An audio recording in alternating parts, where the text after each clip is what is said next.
So we will have Stacey Clark from Kent County Council, who will be talking about the ReferNet service and working with the VRS. We unfortunately, Rob Bell won't be with us today as he's poorly, but Helen is going to duly share the slides with us today. Then we'll finish it off today with Caroline Thomas, who is by no means last, but by no means least, who'll be talking about the customer experience at 4Net, how data sharing can reduce embarrassment and upset for vulnerable customers. So each session is around about 10 minutes. We'll have questions immediately after for around 5 minutes. So if you can keep your questions until after each person has spoken, that would be great. If you think of any other questions later on, we will have an opportunity for you to ask further questions at the end of the session, where you can ask all of the speakers. Heidi, would you like to do some admin for us? Yeah, I mean, I did actually just mention the name. So if you have actually got your name incorrectly showing on the screen, if you can just rename by using the 3 little dots at the top of your screen. There's just a couple of you that we need to know the actual organisation name you're from. You can use the chat box. You just click on everyone, click on my name and pass me your details across, and then I will do this for you. Apart from that, Kirsty's already said, we're going to sort of obviously have Q&A sessions, and you can use your raise hand to come through and interact with that session by using the reactions button at the bottom of your screen. Anything you wish to share, you can share with everyone in the chat box, or you can share, and by clicking the everyone box, you can choose the person that you want to share something with and share it directly with them only. The session will be recorded today, and Kirsty will make sure that everybody receives a copy of this after the session. Apart from that, enjoy the session. Lovely, thank you, Heidi. And we will be sharing the slides from today's session in the email that I sent to you after today's session finishes. Right, okay, so Helen, you all right to sort of kick off a little bit early? Yes, of course, of course. Yeah. Heidi, if you wouldn't mind sharing Helen's slides for us, that would be great. I'd like to introduce you all to Helen Lord, the CEO of the Vulnerability Registration Service. Hi, thank you. Morning, everybody. Thanks for joining. I'm afraid you've got 2 of me this morning because Rob has flu, so I will endeavour to cover off a bit of data protection in a little while as well. I think we wanted to do this webinar. We do webinars just about every quarter, and usually they're not non-sector specific, but we felt it was quite important to address local authorities and how we're working with them, because it is a mainstay of the data that we share as the Vulnerability Registration Service. I just wanted to try and convey it's fairly simple to do, why we do it, why we consider it to be really important. So Heidi, next slide, please. So Vulnerability Registration Service, we have been going for about 6.5 years now. We were created in 2016, and it was a simple concept. We just felt there was a need for a single channel for vulnerable individuals to be able to communicate the fact that they were in vulnerable circumstances. And we focused initially on the financial services sector. That's my background, some of my co-directors' backgrounds. But I think what became very obvious very, very quickly was that if you're in a vulnerable situation, it's equally applicable to any of your service providers from whatever sector. So we started off with that very, very simple concept of collating high-level data. We can't go into sort of case studies for every individual, but enough data to give a heads up to organisations that somebody's in a vulnerable situation. Their circumstances need to be taken into consideration, and it's possible that their journey, their interaction with that organisation needs tailoring, and it gives the opportunity to do that. And that's outside of making it very difficult for vulnerable people to highlight that through navigating their way through call centres, through websites. We thought one flag, one way of communicating that. And it's not simply financial vulnerability either. I think there are ways of determining whether somebody's in financial dire straits. We have affordability models, we have credit referencing.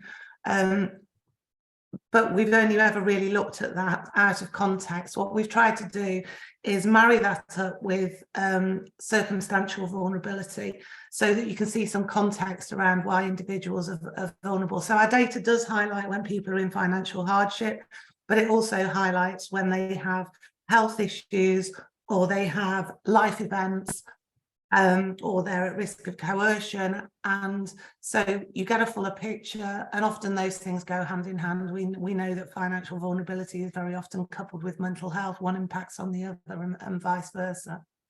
So I guess the challenges that we faced on this developing the vulnerability registration service have been multiple, really, but I think they're very much being overcome. Defining vulnerability is difficult. Everybody's circumstances are different. Everybody reacts to things in a different way. One person losing a parent, for instance, might react completely differently to how another person would react. And that's why we've kept it fairly high level. Allowing organisations to determine how they treat people. And once you've actually identified that vulnerability, and this is one of the biggest things that I think organisations are battling with and are battling with at the moment, is, okay, I know somebody's in these circumstances. How do I tailor the way I treat them? How do I manage them? How does that affect the decisions that I make around them? And I think there's a big learning curve there around how organisations are adapting their treatment of vulnerable customers to adapt to knowing that they're vulnerable. And there's a bit of a fear factor out there as well. Am I going to find out that all my customers are vulnerable? Does that mean that I'm going to have to take on sort of 12,000 more staff to manage them all independently? But I don't think that's always the case. It's just learning and adapting the way we deal with things and tailoring things in a certain way. And sometimes the fact that somebody's vulnerable might not actually affect the way you need to treat them or the way they interact with you. Other times it will do. Privacy and data protection, it invokes fear in people. Can we share data? And we are essentially a data sharing model. So that is almost probably the biggest early barrier that we face. Can we share information about vulnerable people? Are we going to get a slap on the wrist around that? And I will endeavour in Rob's session, using his slides a little bit later, to talk a little bit about that. But nothing is impossible to be overcome, and it is manageable. I think realistically, vulnerability is a long-standing issue. I spent 20 years with Experian as part of my career. I think the issues that are still being raised have been around for a long time. How do we identify vulnerability? But there is still no overarching plan. There's no master plan to really pull all this information together. We are doing what we do. I think other organisations are starting to do things around highlighting vulnerability. And I think, unless I'm missing something, we are pretty much working with all of them and talking to all of them now.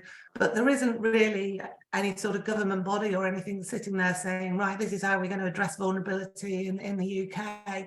And certainly as a result of that, there's no real way of proactively identifying vulnerability and extending the support to them that perhaps they deserve. And that means that vulnerable people who are probably least equipped, or at least in the right place to do it, are having difficulty going out around finding where they can get the support, whether it be financial or otherwise. And one of our big aims with the VRS is to try and use our database for the common good, use that database to see who really needs that support, and should we be advising them to go on the priority service register with utilities? Should we be helping them to look to where they should be, making sure they're getting the right benefits? VRS isn't sector specific. As I said, I think each of us have multiple touch points with multiple organisations in our lives. We've all got mobile phones, we've all got insurance, we've got mortgage or rental. We're all certainly got energy providers at the moment. So if you count it all up, there's an awful lot of interaction going there. So as I say, when we started, we did focus quite heavily for the first few months on financial services, but that extended out. And there is an overlap. Certainly what's relevant to housing is probably relevant to local government. If somebody is struggling with their priority bills, it's very relevant to financial services if somebody's applying for finance. And I think telcos is a really important one, particularly having spoken to a lot of local authorities where court of protection orders are in place and people are still able to go and obtain credit agreements with broadband providers, with mobile phone companies. And it's probably a hard nut for us to crack in terms of telcos, because everybody wants their mobile phone. It's absolutely essential to our whole sort of psyche at the moment. But telcos, I think, is important to be able to get across the fact that somebody's vulnerable and to take those decisions in the right way. As I said, we've been around since 2016. I think the awareness around the importance of addressing how we treat vulnerable customers has never been higher on the agenda than it is at the moment. Things are certainly changing. There is huge media focus on it. I think that's driven by some of the stuff. I mean, we've seen the articles and the coverage around prepayment meters over the last couple of weeks, and I think that is the tip of the iceberg. Again, it's a problem that's been around for years, people paying more because they have repayment meters, vulnerable people actually having repayment meters enforced on us. So it is in people's minds, it is fairly clear to organisations that the media are on this. And certainly from our point of view, we've tried to make a noise about what we're doing with VRS throughout what we've been doing. I think I've spoken to, there's something in the Independent driven by former Prime Minister Gordon Brown quoting us. I've spoken to The Sun, The Guardian in the last week, was on ITV News last week, spoken to the BBC, been in the Express. I think things are changing, and it's all about vulnerability. And so there is that government focus as well. Things are shifting there. You'll have seen that Grant Shapps came out over the last couple of weeks and said that energy companies really need to make sure they're not installing prepayment meters into the homes of vulnerable people. There's pressure on the regulators, on Ofgem, etc., to make sure that they are enforcing what they expect of people. So the cost of living crisis is making a difference. And I think there's a worry, cost of living is quoted everywhere. Let's not become immune to it. There is a cost of living crisis, and it's going to hit for a very, very long time. I think the other aspect is regulatory expectations. Again, I think that there's clear expectations put down by Ofgem, Ofwat, etc., around the energy companies. We've got consumer duty in the financial services world, clearly stating that organisations need to look at their customer journey, not just at the beginning when they're trying to acquire customers, but treat them in the same way throughout that customer journey and not forget about them. Right, Heidi, could I have the next slide, please?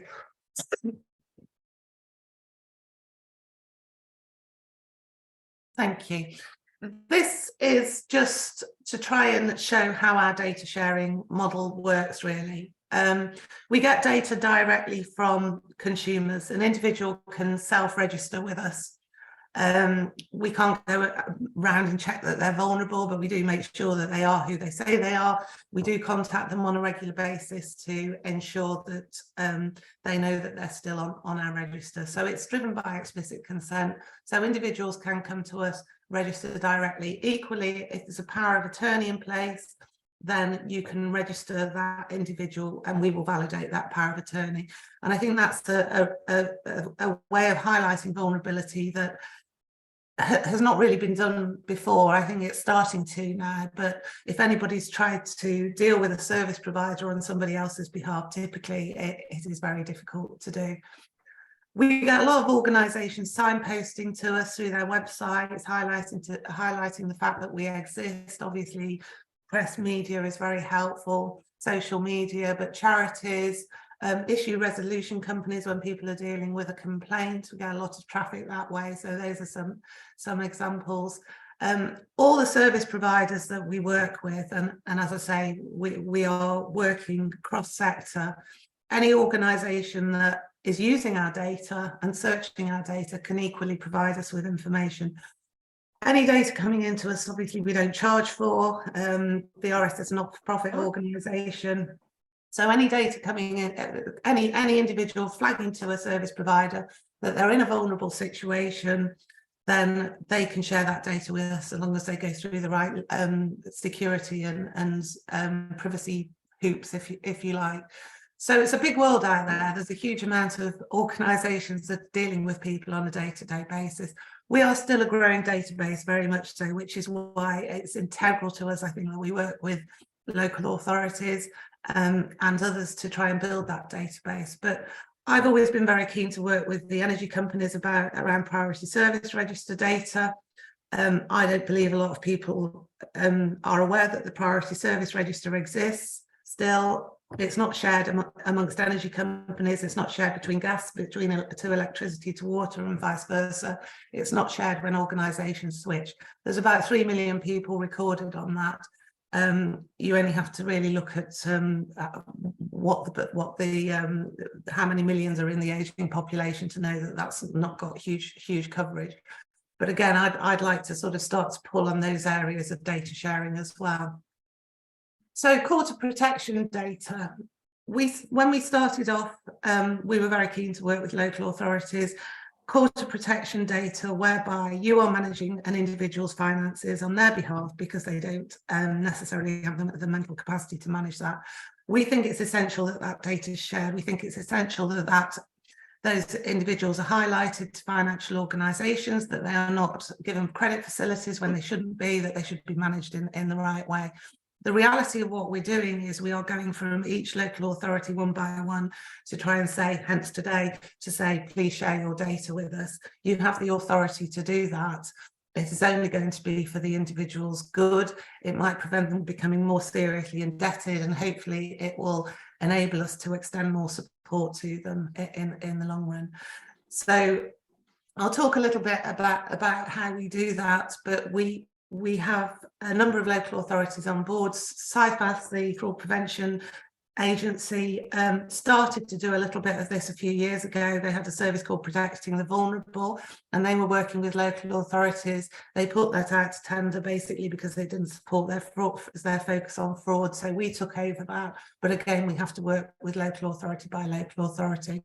We would love a mandate for that data to be shared with us. There isn't one. We are talking to the Cabinet Office, who are very, very supportive. I think the wheels are in motion in terms of that. So we get that data from local authorities. We get data from estate management companies, solicitors, money management companies as well. We also take data from other organisations who are working with individuals. So, for example, the illegal money lending team around where they've identified victims of loan sharks, accommodation concern. Debt management companies is really vital to the work we do, and also working with domestic abuse charities as a conduit to highlight when individuals are at risk of coercion. The sort of bubbles at the bottom of this slide show our high-level flags, which is a high-level indicator of an individual's vulnerability. As I say, we look at financial hardship, but that's also extended to circumstantial vulnerability. So it might be a life event such as a divorce, or relationship breakdown, or a bereavement that's affecting somebody temporarily. It might be physical health, it might be mental health. We are seeing more and more people highlight more than one type of vulnerability. We are seeing a lot of younger people highlighting mental health issues. I think we are concerned that older people are less likely to identify the vulnerability, and we're very conscious of that, and we need to find ways to enable them to highlight that vulnerability. And I think there's a lot of concerns around digital exclusion, ways of communicating, etc. So that's high level how our model works. So next slide, please, Heidi. These are some of the organisations that we work with that are providing us with data. You'll see that there's quite a number of local authorities on there already providing us data, typically on a monthly basis. They'll tell us when data needs to be removed, when data needs to be mended, or not more data needs to go on. That's supplied to us through a secure SFTP. We've got council there who are Stacey's talking to you in a little while about how we do things, but you know probably better than me how many local authorities, how many councils there are out there holding this data, that we think it's incredibly important that that data is shared. the more the data is shared, the more we can go out saying we're holding this data, the more it is a catalyst for organisations to use that data effectively. Next slide, please, Heidi. So supporting the vulnerable, as I said, I think it's really important that we proactively go out and support vulnerable individuals. I always have a sort of vision, I say there's a lot, of somebody who is spiraling into debt, totally overwhelmed, it's impacting their mental health. Are they really in a position to then go onto the internet and scrabble around and find the support that they need, phone people, call centres, fill in forms, etc. So I think it's really important, particularly now, that we find ways of reaching out to those individuals and help give them a helping hand and tell them what's available to us. What we're doing is allowing organisations to tailor, spelt incorrectly, the customer journey and meet customers' needs, and also monitor. We can help organisations monitor who goes on and who goes off their data, off our database.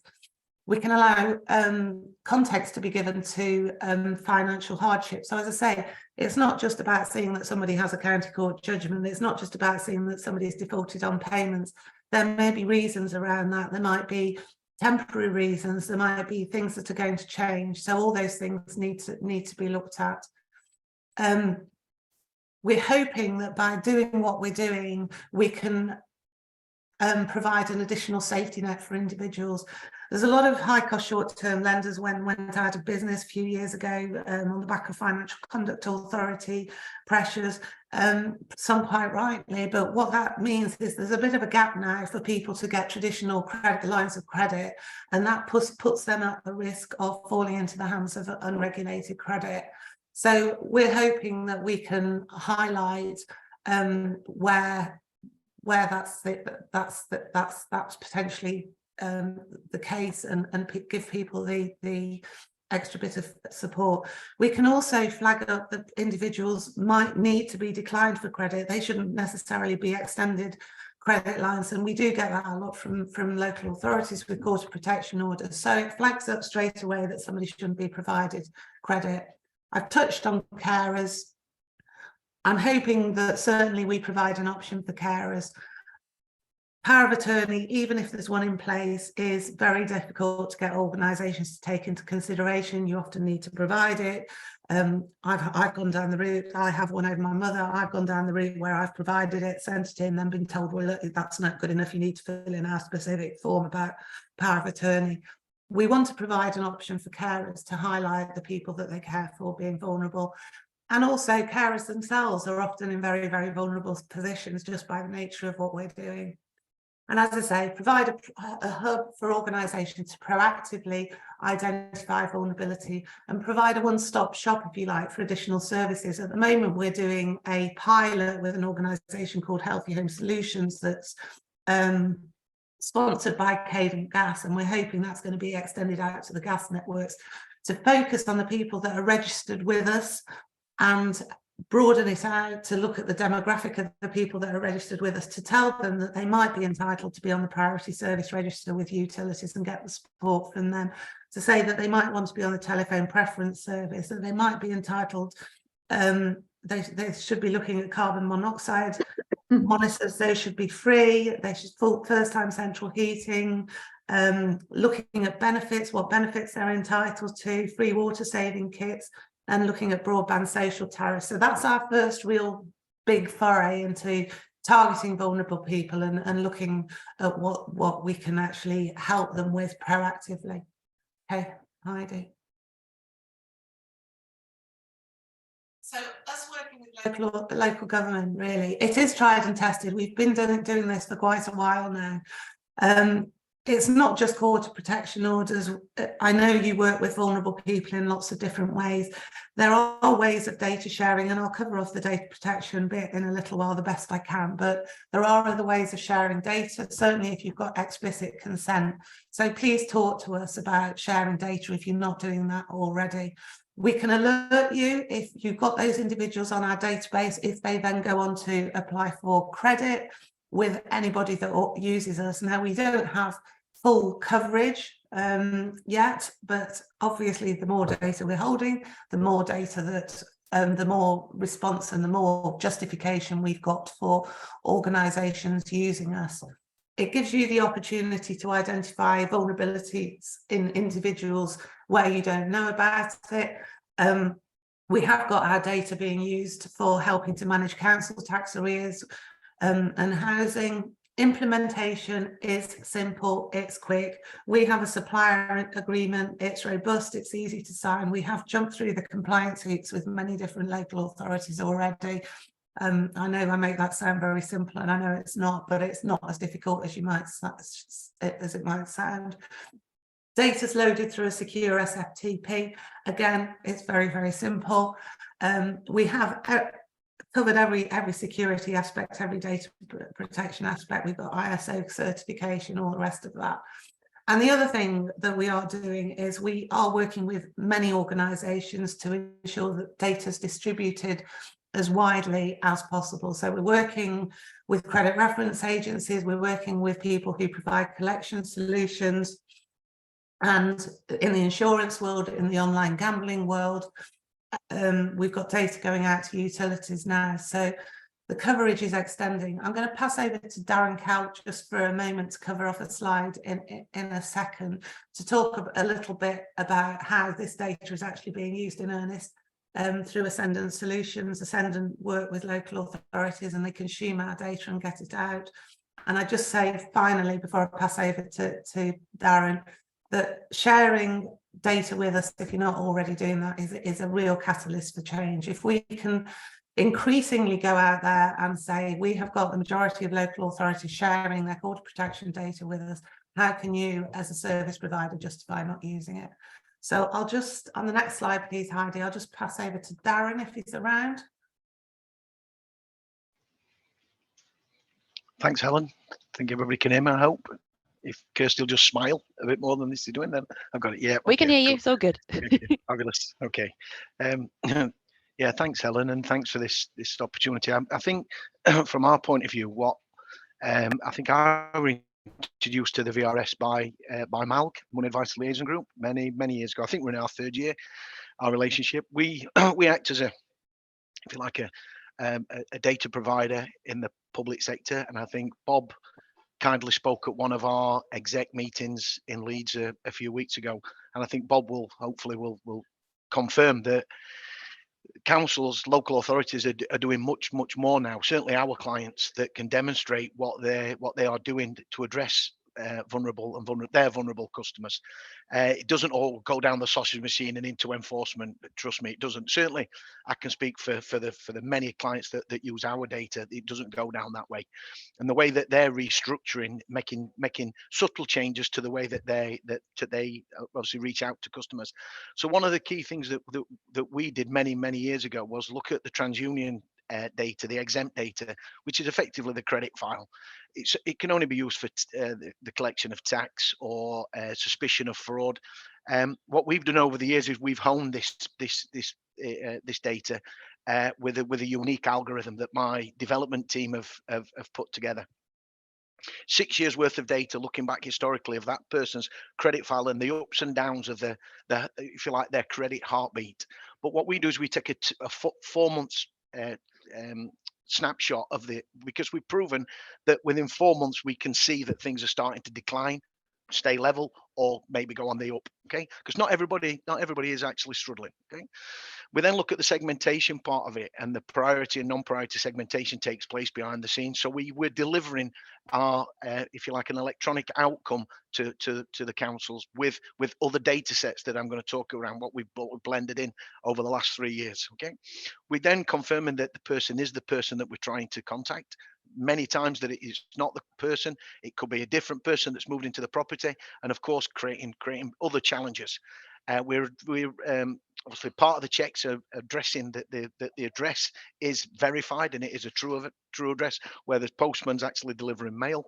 The biggest key thing what we're looking at is we're looking at the credit file for payment history, default markers and delinquency on the credit account, of which then that enables us to build the algorithm to go, this person is in distress, or this person is financially okay, they're paying everybody else, so the reason of non-payment might be something totally different. Okay, but we've honed in, if you like, and what we've got our clients to look at is the distress levels. Okay, so that's where we started way back when.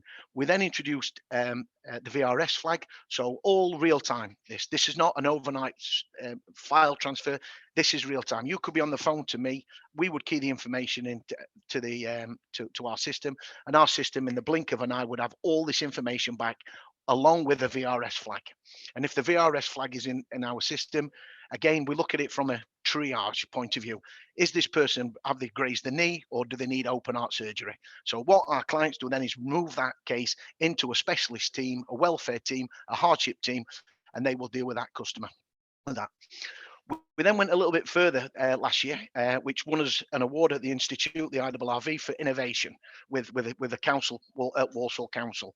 So what we did then is we said, okay, now what the council wants to do, because we all know data can be quite expensive, especially when you're buying it from bureaus. So we then looked at LNF data. The LNF data is geospatial data. And what that does is it enables us to move the cases higher up the chain, which is what we're doing now with our clients. So at reminder stage, we're actually washing them through the LNF data. Okay, it's identifying vulnerability at mass scale, because if you did that, I mean, everybody would like to do it with the exempt data, which is granular, really good, powerful data, but it'd be too expensive, it'd be way expensive. Now, you could have an argument. Is the cost better than the balance off against, creating vulnerability? Well, again, that's things. Our job was to create a process that would help customers. So the LNF data starts to sweep it. It's high level. It's tiny cost, and it allows us then to look at certain elements. So then we can triage people, as opposed to letting them come down the chain. Average time from reminder through to summons or out to an enforcement is around about 120 days. Some may be longer, some might be slightly shorter. So all of a sudden, what we're doing is we're pushing customers. The customers are falling further and further into debt, which is not what our clients want. So what we do is we look at the velocity of change of this customer. Are they going? Is their velocity increasing? So are the numbers increasing? So are they going further and further into debt? Now, everybody assumes that it's going to be in the hardship areas. Okay. Not true. It's normally the areas where, as last week, the interest rate ups a small percentage or 0.1%, all of a sudden has a different dynamic on a certain household. That in the past have gone okay, just managed, they've lived their life, all of a sudden that small increase could create that little tipping point that could send them over the edge. Okay. So as we do, what we create different heat maps with this data. So we're actually looking at what's changing. Are they resilient, or are they not? Are they falling into further debt, or are they not? Okay. And we're pulling on, as data is key, we're pulling on 15 different financial data sets, and it's an average 1.2 million pieces of data coming in and updating this on a daily basis. Okay. The next stage for us is which is out, it's been in beta sites, is our open banking. So you've got a customer that's on the phone that's been struggling. We've reached out, we're trying to get them onto the right benefit scheme. The quickest and easiest way is for us to open up their banking. Okay, consented banking data, 12 months worth of transactional data. The operator or the person themselves just goes, yes, I consent, or click a button, and within 5 minutes we've got all the information that we required, 12 months worth of transactional data, that then we can actually set this person immediately, real time, onto the right benefit scheme. Now that has to be things. And backing that up, we've just started to put out the Invest calculator. They're claiming that there's 16 billion unclaimed. Okay, so again, these are things that we're looking at with our data for good and stuff with our other suppliers. Okay, and that's me, guys. That's what we do with Helen and the team at VRS. Well, thank you. Sorry if I babbled on. It's useful. Thank you. Okay. So last slide, Heidi. That's me done. Sorry, I've managed to overrun us a little bit, but we will be catching up with my sudden inflicted data protection bit in a bit. So thanks a lot for listening. That's great. Thank you, Helen.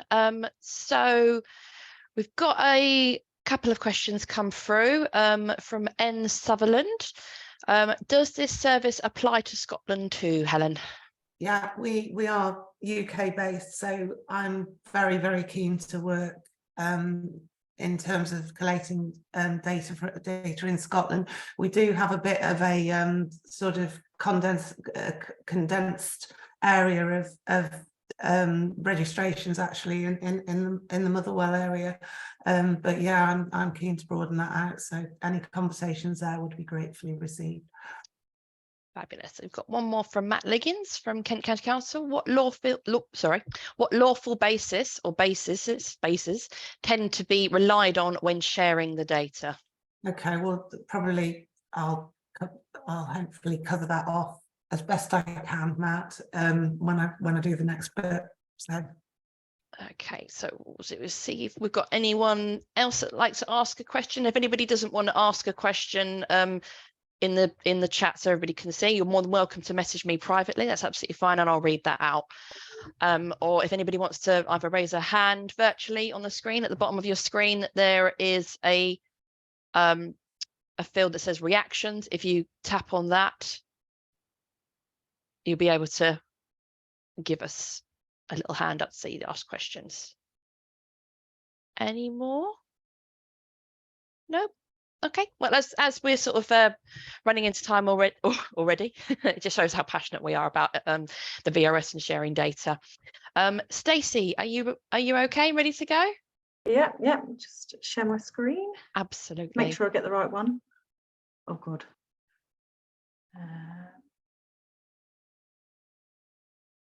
I think it's this one. I'm not used to using Zoom.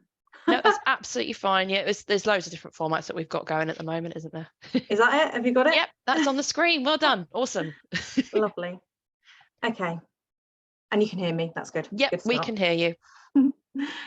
So good morning, everybody. I just want to thank Kirsty and Helen first for inviting me along to share with you our experience of using the vulnerability registration service from a local authority perspective. So my name's Stacey and I'm a project manager within a financial hardship programme at Kent County Council. And as such, my job is to strengthen referrals across Kent for those in financial hardship. So today I'm going to talk to you about how and why we are working with and sharing data with the VRS. Right, slide. Yeah, there we go. So a little bit of background first. The Financial Hardship Programme at KCC, which is the programme that I'm working in, was set up way back at the beginning of COVID-19, where a decision was made by our senior leaders to set up support for those who are struggling financially. So this programme is now supporting the ongoing cost of living crisis as well. So within our Financial Hardship Programme, we have 4 different work streams. Strengthening referrals sits under the residential work stream and is the project that the partnership with the VRS sits under. So the aim of the residential work scheme is to provide targeted support to low-income households and households in financial distress. So at KCC, we are one of the largest counties in England with a resident population of 1,589,000 people. We have seen, because of COVID and the ongoing cost of living crisis, the percentage of residents claiming universal credit steadily rise within the county. Which I'm sure every county is experiencing. And the data is showing that more people are having their income squeezed and have the potential to turn to credit to supplement their income. And quite often these residents have a vulnerability, and because of this will fall further into financial hardship than those who don't have a vulnerability. So when we were contacted by the VRS, we explored what it was and how it could help us achieve our aim. So it was important to us that residents who are financially vulnerable are able to alert themselves as having a vulnerability to creditors and lenders. So being able to register vulnerable clients with a high level flag, as Helen mentioned just a minute ago, to the vulnerability registration service gives us peace of mind that a person who is vulnerable and registered will not be taken advantage of in terms of their financial situation, and that they are able to take steps to improve their financial resilience. So, as I said just a minute ago, this project sits under the residential work stream, and we're aiming to strengthen the referrals for those in financial hardship. So our vision within Strengthen Referrals is that organisations are able to make easy, safe and simple referrals to help people who are at risk of or experiencing financial hardship. So as you can imagine, the sharing of personal data is pivotal to our referrals work stream. So in order to achieve this vision, we set up a number of objectives, which includes KCC to have the ability to share data with the VRS and to work with the VRS and promote the VRS to other organisations across Kent, which are able to populate VRS with data. So how are we working with the Vulnerability Registration Service? So as a project team, we've been working with our client financial services to register those they have a power of attorney over and any other residents that are working that would benefit from being on the register, obviously with their consent, because we have to get consent from anybody else. So we've been sending information to the VRS to different teams. We've been sending information on the VRS to different teams across KCC, such as our domestic abuse lead, suicide awareness lead, etc., because we're able to, if people are able to register, they can flag that as an issue. So they're aware of it and they can promote it to their organisations as well, so we can get people registered to the VRS. We've registered VRS to our Refer Kent online referral system as well, which you can see in the picture. So very adaptable in working with us. So this system is an online referral system that allows a network of agencies to make simple and safe referrals between each other. So yeah, VRS have signed up to it, which means that people on our network, organisations on our network, are able to send a simple referral, and then the VRS will pick up the phone and they will contact that person to register them on the VRS system, which is really fantastic because it just shows how well the VRS are able to adapt to what we need as well to meet our vision as well as theirs. And then next slide. So the process. So in order for us to register the individuals to the VRS, we had to sign a data sharing agreement, as you can imagine. In order to do this, we completed a full DPIA to get the approval of the DSA. Which was really simple. I mean, it took us a little while, but once we got, there wasn't many changes or anything needed to happen. It was all there. We knew that other councils were using it as well, so that was a bonus for us. So once we had this, we sent it off to the VRS, and then they sent us an upload spreadsheet. I'm going to give you an example of this. Now, I'm just hoping this works. Can you see it? Yay. Okay, so this is an example. This isn't any data on this or anything like that. So our client financial services at the moment have access to this where they can upload people's data. So this is very simple, so it fits in with our aims in strengthening referrals. Just putting in a first name, a surname, an address, telephone number, how they would prefer to be contacted, and the flag. So this goes on there, so the name, contact details, and the flag, and then this gets uploaded to the their central management system. And it's that simple to do that. So the next steps for us in working with the VRS is to register more employees across KCC who can directly register people to this register. So that's one of our next steps. We'll continue to promote the VRS through our networks to ensure that more data can be added to the register as well. And we are also going to promote the system through our residents newsletter, as there is an option for residents to be able to self-refer themselves, which is fantastic. So we've got that two options. We can get people to register, but we can also get people to register themselves. And by doing all of this and using the VRS as a tool to help our financially vulnerable residents, we are sure that we'll be able to help more financially vulnerable residents so they can put things in place to build their financial resilience. And just to add, this is a free service for us to use, so it's completely free for us to add the data to the platform, which will then really help our residents. So really, it's a no-brainer. And as I said earlier, VRS have been absolutely really fantastically adaptive to what we need and things like that. So yeah, it's a no-brainer really for local authorities to use this service. Any questions? Brilliant. Thank you so much, Stacey. That's brilliant. If anybody'd like to ask a question, you're more than welcome to pipe up, or if you want to raise a virtual hand, like I mentioned previously, it's absolutely fine. There is a question from Fred in the chat. With all the cyber attacks that major companies and councils have fallen foul to, how can you guarantee the safe storage protection of our vulnerable clients' personal information? I think that's one that's mainly for Helen. Yeah, I don't think it's fair to inflict that one on Stacey. Yeah, it's not fair. Yeah. Yeah, and I mean, yes, of course it's an issue.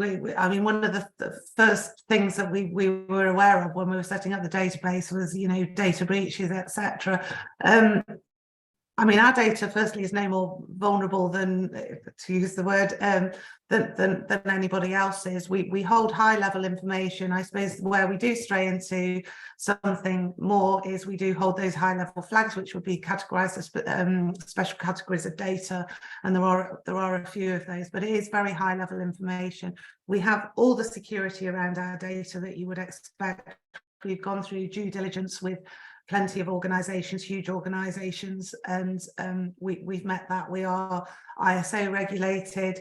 So I guess the answer is everybody's potentially at risk of some sort of data breach or attack. We're conscious of that. We monitor what we're doing very, very carefully, and we're extremely careful about it. I think it's no different. If you think about the amount of data that's held about us everywhere, all your financial details, down to the last detail, the last payment are now shared. We just have to follow those guidelines and be as secure and be very conscious of that. So that's what we do. Brilliant. Thank you, Helen. Has anybody else got any more questions for Stacey at all? Oh, hang on. Oh no, Stacey just put a link to refer Kent in the chat. Brilliant. Thank you. Sutherland, do you have any case studies that you can share that would show what happens for individual clients? Yes, we possibly can.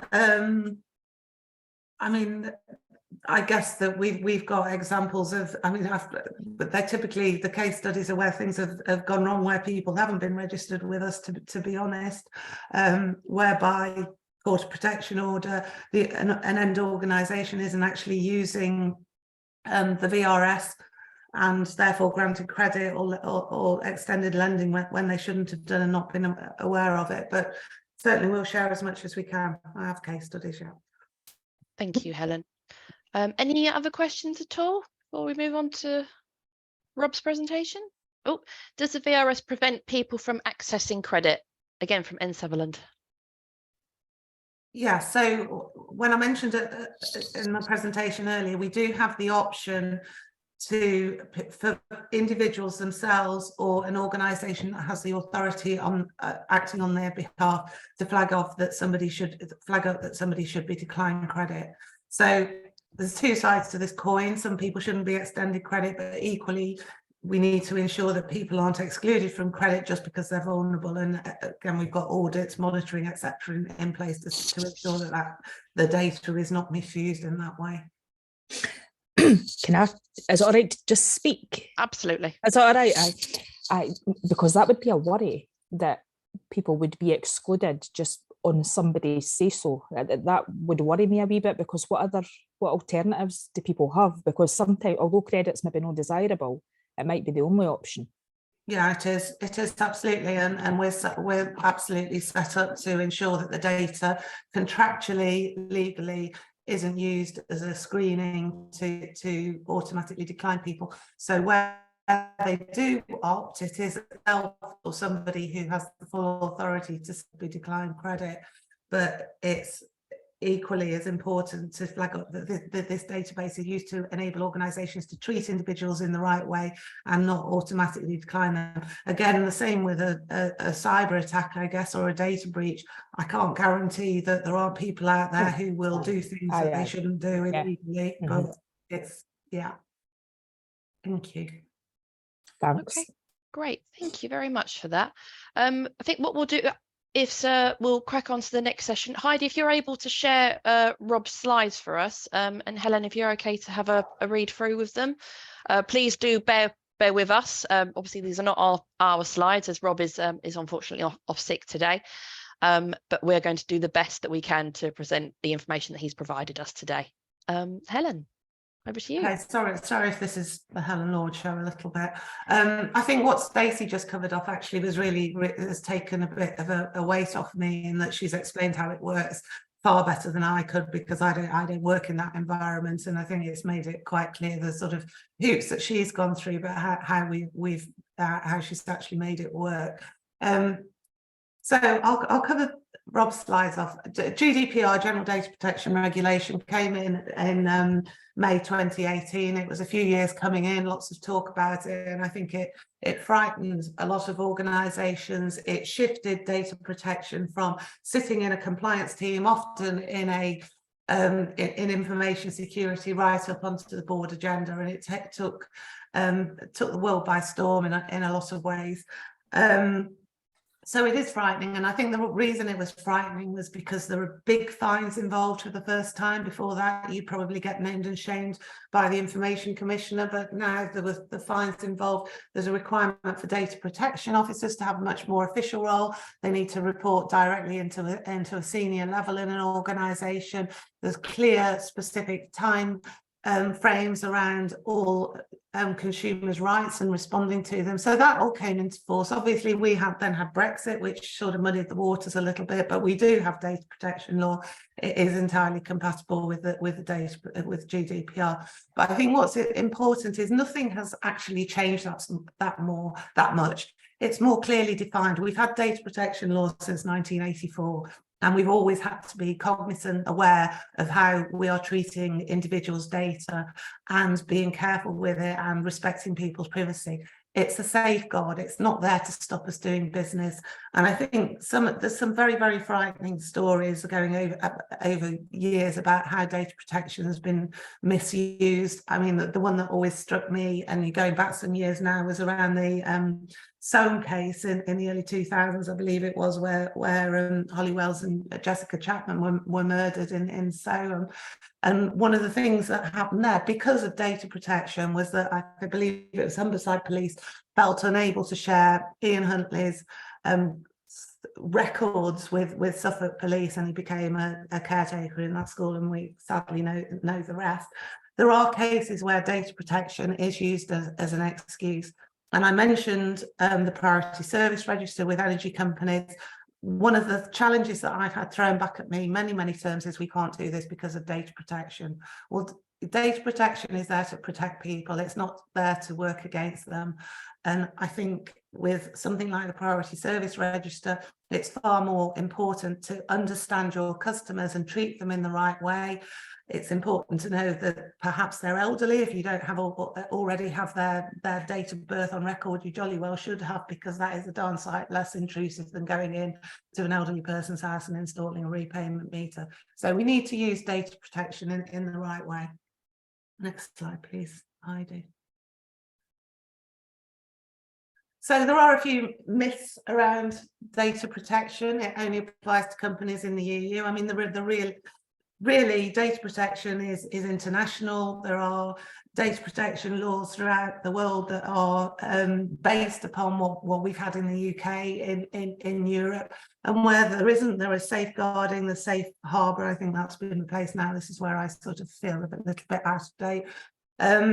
It doesn't prohibit the transfer of personal data outside the EU, so long as the right safeguards are in place, and there isn't a conflict with other laws. It should work with all those other laws. But I think for our purposes, the myth is you need explicit consent to process vulnerable data is probably the main one. And wherever possible and wherever appropriate, our data is obtained with explicit consent. You need explicit consent where there is what used to be called sensitive data, what is now called special categories of data. It needs proper transparency and a clear affirmation from the individual that they want their data used in that way. But it isn't the only legal basis for sharing data. Next slide, please, Heidi. So one of the first things to really ask is, whether the data that you are using it falls into special category data. Some of our data undoubtedly does. I would stress it is very high level. We don't go into detail, but the individual might highlight that they have physical health, physical disability, that they have cognitive impairment, that they have mental health conditions. But some of the things that we hold is personal data. It is a special category data, a life event, somebody flagging up that they have a bereavement, financial hardship, the fact that they're in financial difficulties. And again, I'd go back to this whole world of credit reports and credit files, whereby that data is personal data. It's held out there. Or a relationship breakdown. So some of the data that we're holding at very high level would fall into the special category data loop. Next slide, please, Heidi. So under Article 9, there's different ways to ensure for justifying processing of data. Explicit consent is one of those.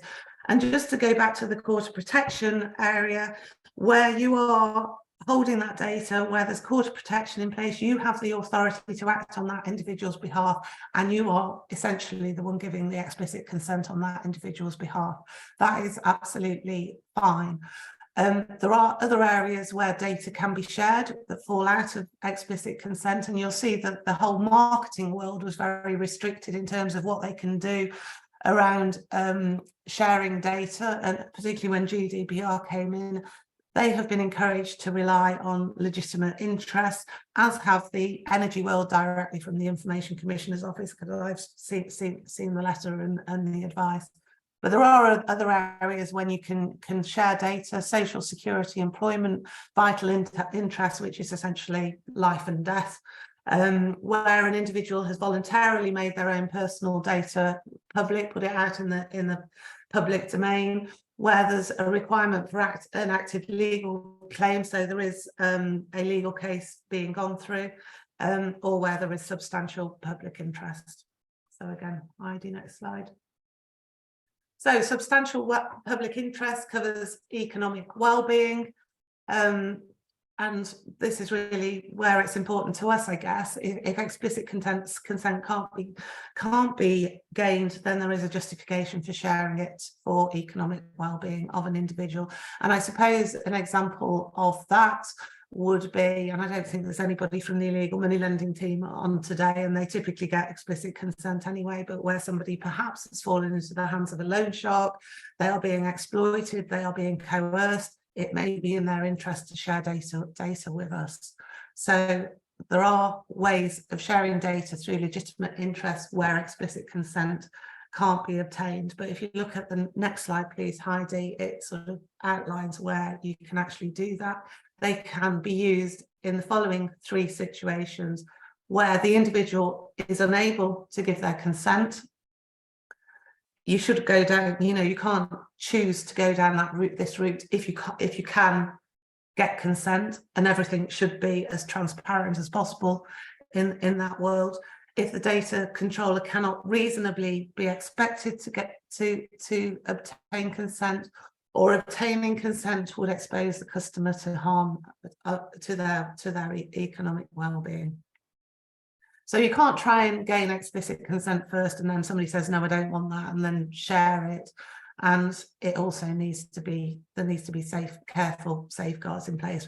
But as with anything with data protection, you should have clearly written down what your reasons for processing data are, and everything should be in privacy statement, etc.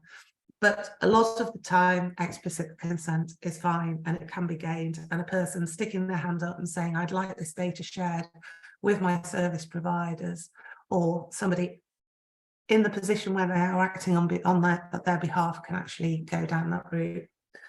Okay, thank you, Heidi. So thanks for that. I'm not Rob Bell, but he would have done a brilliant job. So that's basically it. I hope that's covered it off. It is relatively simple, but it is a massive issue for people to break through. That's great. Thank you so much, Helen. And yeah, picking up on somebody else's presentation so well, I'm incredibly impressed. So yeah, well done. I've popped a link in the chat to our GDPR page on VRS, which will give you some more information, which we did write in consultation with Rob Bell, on why it is okay to be sharing the VRS information, your data with the VRS. So that link is in there for those that wish to have a look. There is a question in the chat, Helen, from Andrew from Oxfordshire, which I think you'd be happy to answer. So court protection gives explicit consent.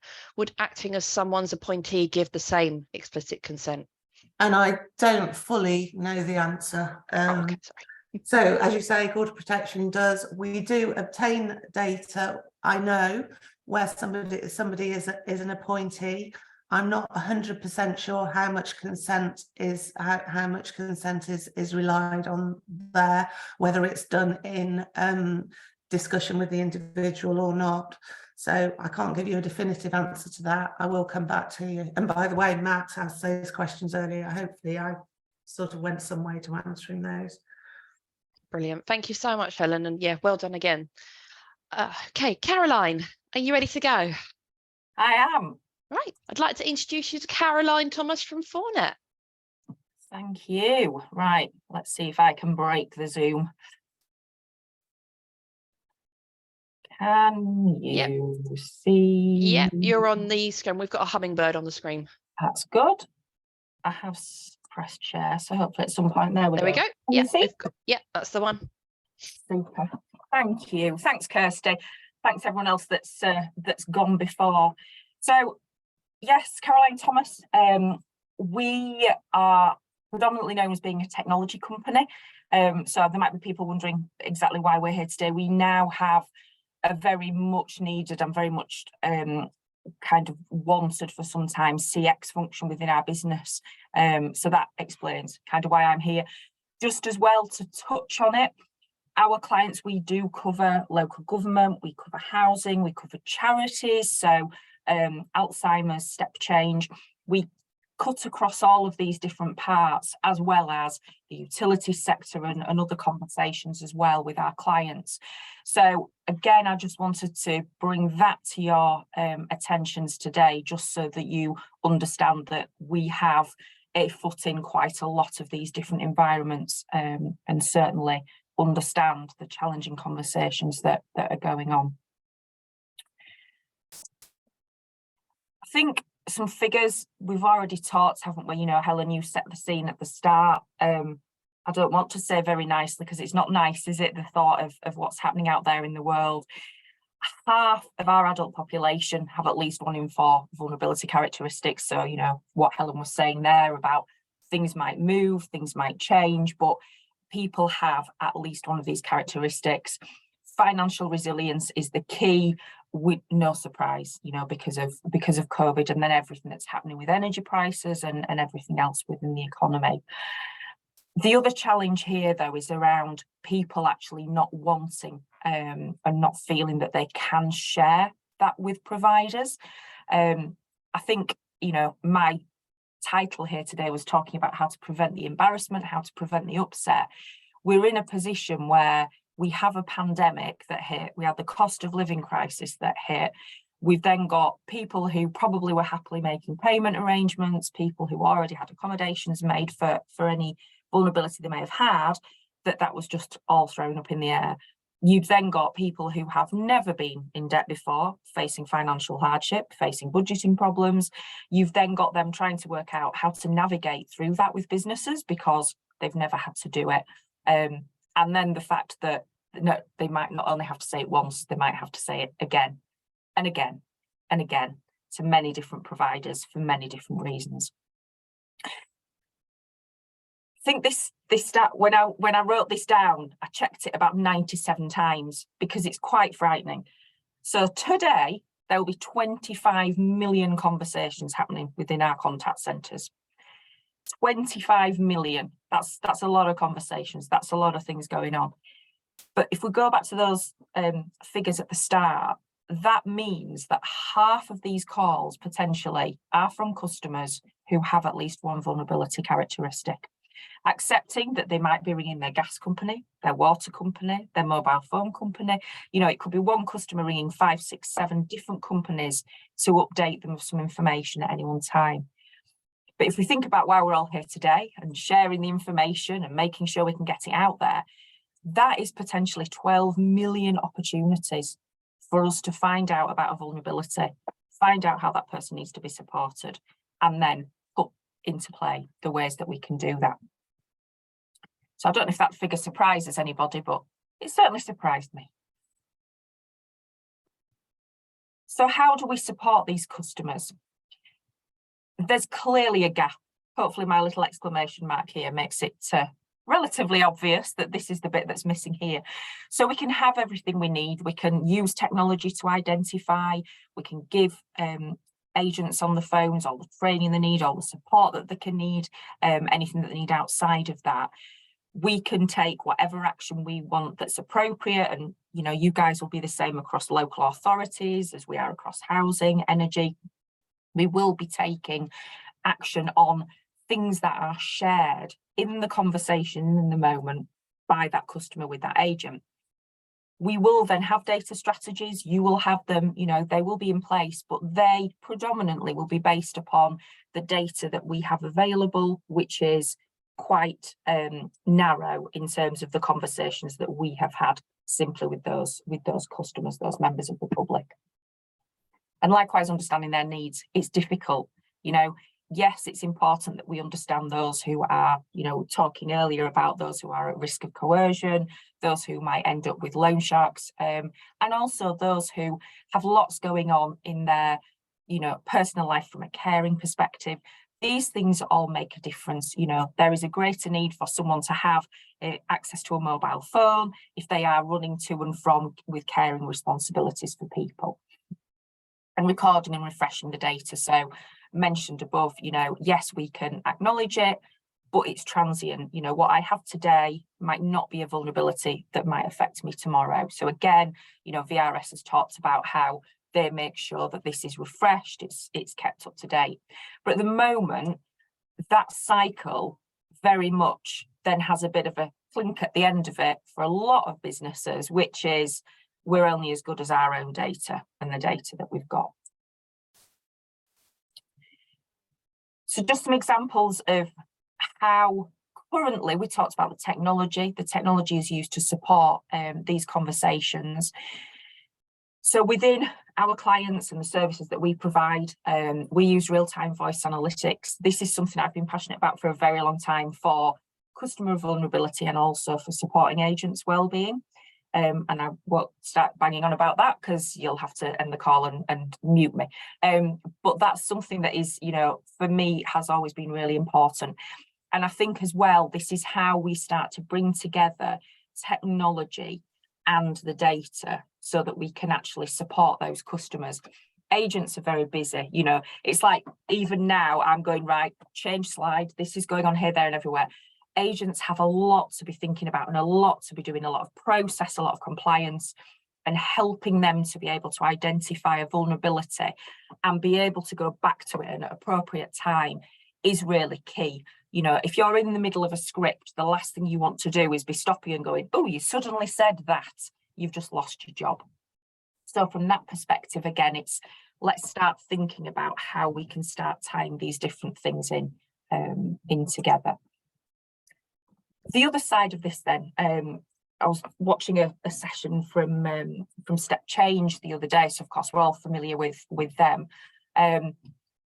They were saying that it takes about 12 months for somebody to reach out to them, to actually make that final contact, but they will have already been dipping into their website and having a look and reading and maybe doing a bit of chat, but not anything great. So you've got this 12-month period where somebody is probably lying awake every night, you know, worrying about how on earth they are going to do whatever it is they need to do. It might be for themselves, it could be for someone that they're caring for. So again, you know, we think about digital intervention. A lot of chatbots can be quite shocking, usually don't work outside operating hours and probably might not be much help, but some do. And it's this reality now that when it's done right, it provides people with that. It's almost like there's a mask between them. You know, they don't actually have to talk, they don't have to speak. They're anonymous pretty much, as is this agent who is at the other side of the phone.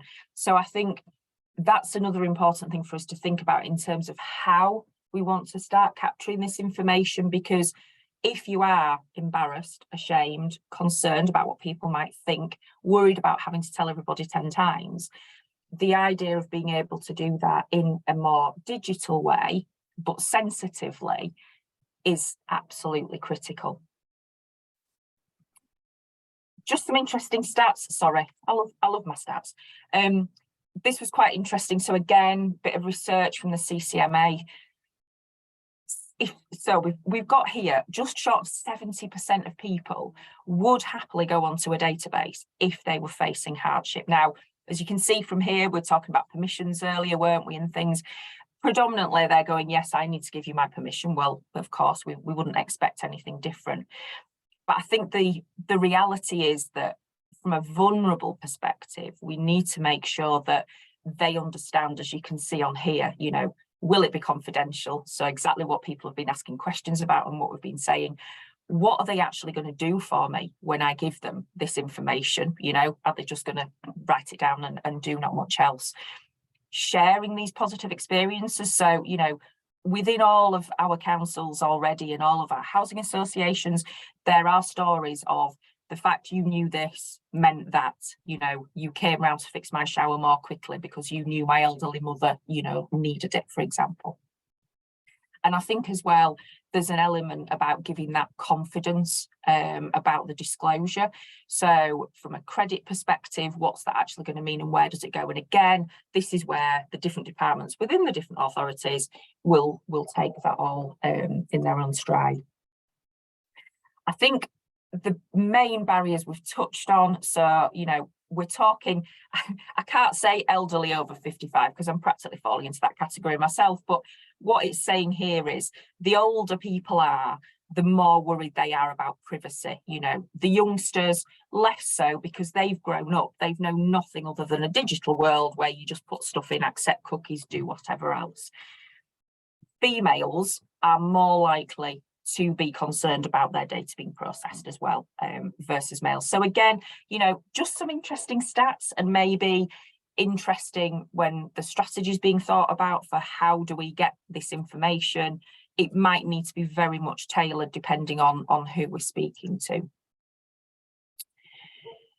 So the utopia, as I've called it. So my little exclamation mark has disappeared. We've now got what I've referred to on here as connected ecosystems. So this is what we were talking about. The idea of sharing that data across businesses and organisations. But then if you scooch all the way around to the bottom, that then means that you can really boost the data and how that leads the strategy. So, you know, not only are you using, as I talked about earlier, the data that you have in your own world, it's how do we then bring in, you know, the information from the VRS, from the Priority Services Register, from any other conversations that have been happening, to make sure that we can have that right conversation with that customer, establish that need, understand how that vulnerability affects them with their Marks and Spencer's account versus their council tax versus their energy bill. Because of course it's going to be different every time. So how realistic is it? I think very. You know, we've all been hearing today about how easy it was. Stacey was talking about that earlier. Yes, there are the data hoops to get through, you know, they are big hoops, they're usually on fire and they usually take quite a bit of jumping, but they're worth it for the good of the customer. But ultimately it's about sharing those positive stories, it's about sharing the data, it's about giving the customers the confidence and also helping them to understand, if you do this for me, what am I actually going to get? You know, what will I see from it? And then just a final thought, no particular favoritism towards OVO Energy, but I think this is really key to end on. You know, it's okay to be getting all of this information, to be getting all of this data, to be asking all of these questions, but actually, what are you going to do differently for me now that I have shared this information with you? You know, however I've done it and whatever it is that we think we need to do. But not only that, for you to actually then do it and deliver on it. And that's me done. Any questions? That's great, Caroline. Thank you so much. If you can finish sharing your slides, that'll bring us back to the... There we go. Fabulous. Thank you so much. Does anybody have any questions at all for Caroline? That was really excellent, Caroline. Thank you very much. It's really made things a lot clearer. I tried to canter through so that we can we can make up a bit of time. Yeah. Oh, there is a comment in the chat from Claire from HSBC in Australia, saying thanks for the informative session. Makes me realise how far ahead the UK is compared to Australia in this critical area. And she's going to share the information with her team. And she says, thank you. Excellent. That's lovely. So yeah, so these are how popular these events are, Caroline. Then No. and the rest of the speaker, we've got people that are in Australia. The middle of the night as well, my goodness. I think it is. Yeah, like 11 o'clock there or something in the evening. Goodness me. Any other questions at all for Caroline or any of the other speakers? If anybody wants to raise a virtual hand, or you just want to speak, or pop a message in the chat. It's 9 o'clock in Australia. Sorry, Claire. I was a couple hours out. Okay.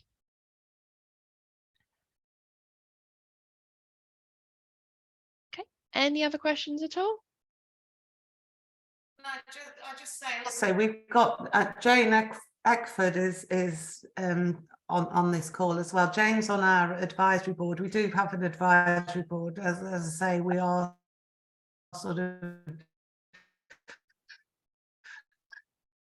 cross sector. None of us can be experts in anything. Jane's stuff about local.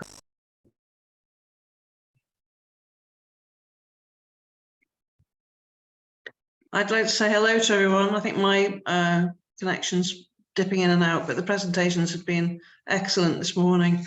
I think stories carry a lot of weight and help people understand that with a bit of focus, these seemingly intractable problems can be resolved, and with everybody working in this connected ecosystem, which has been described this morning, you get a lot more reach and support for people who are increasingly feeling that they're in vulnerable situations. So yeah, I think it's been a really useful morning. Thank you. It's great. Thank you, Jane. If nobody else has any sort of further questions, I'll sort of do a little bit of a summary. So yeah, I just wanted to extend my thanks to Stacey, to Caroline, to Helen, and to Rob for providing us with the content for the presentation today. Hopefully he feels better soon, bless him. And I hope that today's session has sort of enabled all of you to sort of see that that providing organisations such as a VRS with data for your vulnerable clients is for their benefit, so we can help protect as many people as we can going forward who are experiencing vulnerable circumstances. Yeah, so that's us for today. If anybody else had any other questions, you have got my email address, and we're more than happy to answer them down the line. We'd welcome further conversations with you. If you'd like to reach out to us for meetings, we will be obviously sending through the recording from today's session and PDFs of today's PowerPoints for you to read at your own leisure. So thank you very much, everybody, and I hope you enjoyed today's session, and speak to you soon. See you at the next sessions.